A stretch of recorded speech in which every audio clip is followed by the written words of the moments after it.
Welcome back to our YouTube channel starry sisters. അപ്പോൾ ഇന്ന് നമ്മൾ ഉണ്ടാക്കാൻ പോകുന്നത് ഒരു കണവ റോസ്റ്റ് ആണ്. അപ്പോൾ കണവ റോസ്റ്റ് ഉണ്ടാക്കാൻ വേണ്ടി കണവ നമുക്ക് ചട്ടിയിലെടുത്തിട്ട് കഴുകി വൃത്തിയാക്കി എടുക്കാം.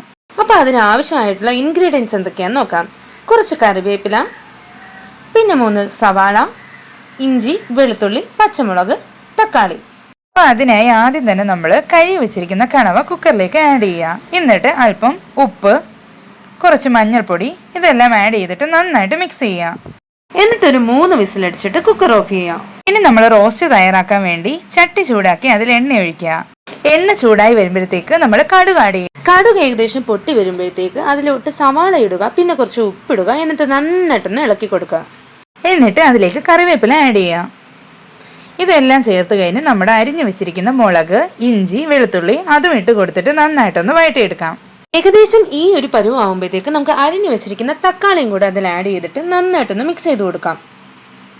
ആ സമയം കൊണ്ട് നമുക്ക് വേണ്ടുന്ന മസാലകൾ എടുത്ത് മാറ്റിവെക്കാം. 1 ടേബിൾ സ്പൂൺ കാശ്മീരി മുളക് പൊടി, 1 ടേബിൾ സ്പൂൺ മല്ലിപ്പൊടി, 1 ടീസ്പൂൺ കുരുമുളക് പൊടി, 1 ടീസ്പൂൺ മസാല.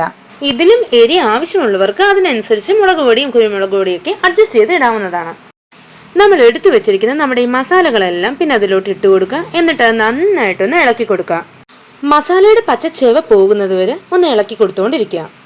ഇപ്പോഴത്തേക്ക് കുക്കറിൽ നിന്ന് വേവിച്ച് പുറത്തെടുത്ത് വെച്ചിരിക്കുന്ന കണവ നമുക്ക് ഇതിലേക്ക് ആഡ് ചെയ്യാം. എന്നിട്ട് ഇതെല്ലാം കൂടെ നന്നായിട്ട് നമുക്ക് മിക്സ് ചെയ്യാം. അപ്പം കണവയും അരപ്പും എല്ലാം കൂടെ നന്നായിട്ട് മിക്സ് ചെയ്തിട്ട് നമുക്കിതൊരു 10-15 മിനിറ്റ് അടച്ചു വെച്ച് വേവിക്കാം. വേവിക്കുന്ന സമയത്ത് പ്രത്യേകം ശ്രദ്ധിക്കണം, സിമ്മിലാക്കി വെച്ചിട്ട് നമ്മളിത് കുക്ക് ചെയ്യാവൂ. ഒരു 15 മിനിറ്റ് കഴിഞ്ഞ് തുറന്ന് നോക്കുമ്പോഴത്തേക്ക് നമ്മുടെ കണവ റോസ്റ്റ് റെഡി ആയിട്ടുണ്ടായിരിക്കും. അപ്പോൾ നമ്മുടെ സ്വാദിഷ്ടമായിട്ടുള്ള കണവ റോസ്റ്റ് ഇവിടെ റെഡി ആയിട്ടുണ്ട്. എല്ലാവരും ഇതുപോലെ ഒന്ന് ട്രൈ ചെയ്ത് നോക്കൂ. അപ്പോൾ ചാനൽ ഇഷ്ടപ്പെട്ടെങ്കിൽ ലൈക്ക്, ഷെയർ, സബ്സ്ക്രൈബ്. ബൈ.